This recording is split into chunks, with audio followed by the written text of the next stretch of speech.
Order. The House, the House is resumed. Call on Government Order of the Day number 3. Human-assisted reproductive technology storage amendment bill, second reading. Mr Speaker. I call the Honourable Simon Power.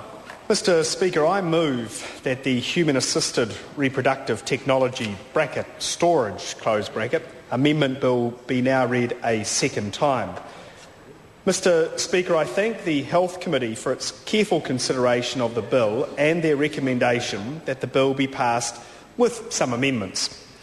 The bill clarifies and implements the policy intent of Section 10 of the Human-Assisted Reproductive Technology Storage Act 2004, which deals with the storage of human gametes and embryos.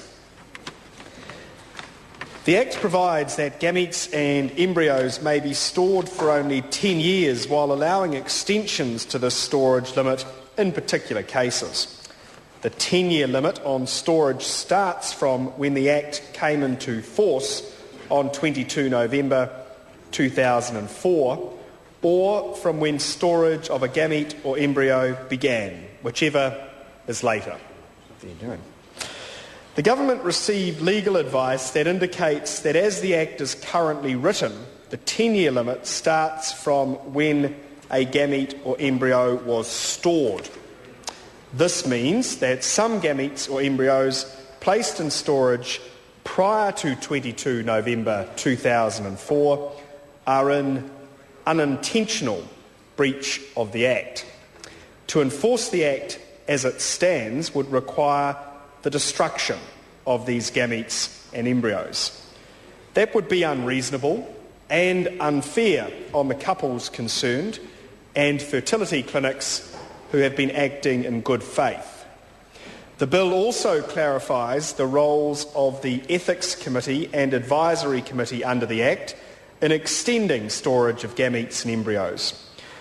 When approving extensions to the storage limit, the Ethics Committee must apply the relevant guidelines and advice issued by the Advisory Committee.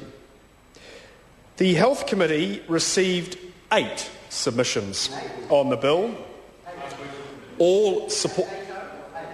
Just 8, Mr Parker, just 8. All supported its purpose while proposing a number of useful amendments. Some submitters expressed concern that the bill was not clear about how the 10-year storage limit is calculated for gametes or embryos that have, for a period, been stored outside New Zealand.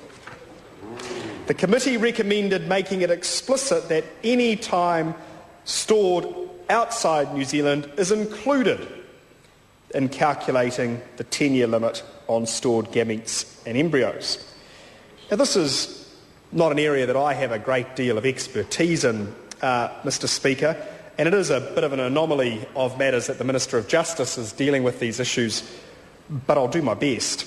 Reproductive technology allows embryos to be created from previously stored gametes, so the committee has recommended clarifying that the 10-year storage limit runs from the first storage date of any gamete used to make a stored embryo. In addition, any extension that has been granted for the storage of that gamete also applies to the storage limit for any embryo created from that gamete. The committee has also suggested amendments to address concerns that the Act would place an unnecessary burden on clinics if they were legally obliged to dispose of a gamete or embryo on the day the storage limit expired.